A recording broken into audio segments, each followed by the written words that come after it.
I'm Tony Messia with the Charlotte Ledger. It's Flyover Friday, and we're across the street from SouthPark Mall at a development called Apex SouthPark. It's a mix of apartments, retail and restaurant space, a Hyatt Centric hotel with a rooftop bar and a restaurant, and a church. Let's take a closer look. But Chris, what's the idea behind Apex SouthPark? What's the vision?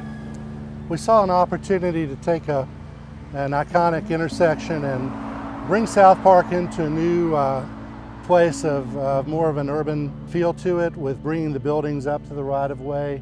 This is what we're going to see more of in this market in time to come as the land values drive different uses for the property.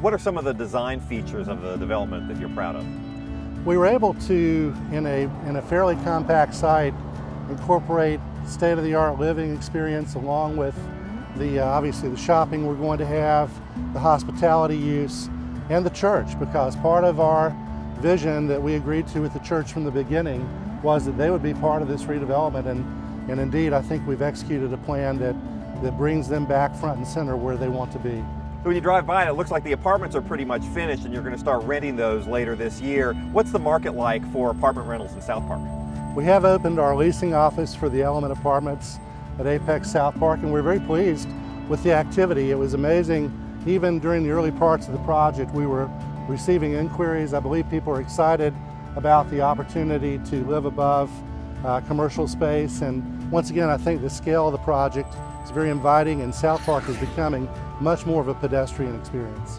Where do you stand with the retail space? We have good interest in the retail space. We've already leased a fair amount of the space, and we'll have our first tenants opening in the fourth quarter of this year, even as our first residents move on site.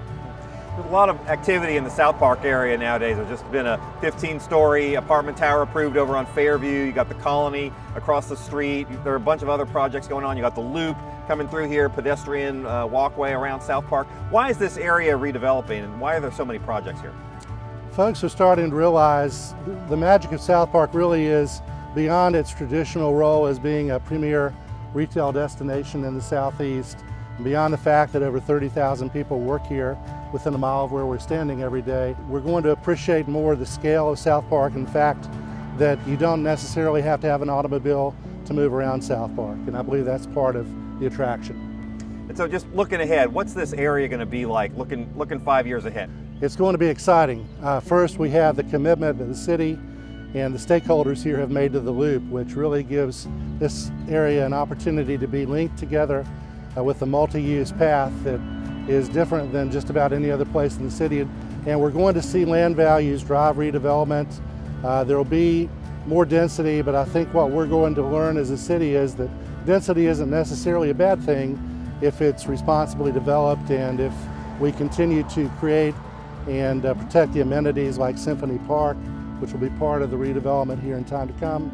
And obviously with the transition that's occurring in retail right now, we expect to see some significant changes to the mall property as well.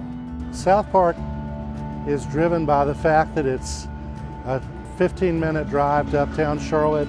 To get to uptown Charlotte, it's one of the prettiest drives in our city. And at the same time, you feel that you have a little space. There is some green area here. The neighborhoods were typically built in the 60s, 70s, and 80s around SouthPark. They have a bit larger lots perhaps, and they've been good values as far as young families who need a little more space or want a place literally where their children can ride a bicycle to the elementary school, and that happens in SouthPark, and I think that makes SouthPark special.